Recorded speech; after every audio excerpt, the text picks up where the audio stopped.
Now, as far as putting things into action, from your experience, what are some of the pitfalls you can look out for, or that everybody should be aware of? So, I mean, I think sometimes it depends on what kind of venture you're going into.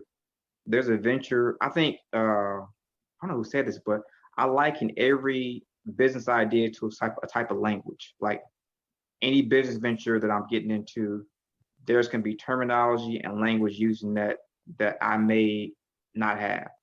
So I would say one of the pitfalls is just looking stupid along the way because you're trying to speak a language that you don't know how to speak just yet, and that, I think that makes people uncomfortable. That idea that they're talking language, I don't know what they're talking about, but it's a perfect opportunity to learn too. So you can kind of learn it on the go versus trying to build up the knowledge, then go and apply that knowledge.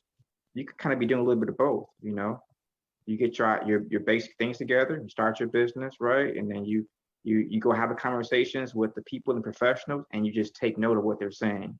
And you can learn on the go, oh, this is this acronym they use, this is what that meant. I need to be concerned about this in this venture, So that's just one of mine.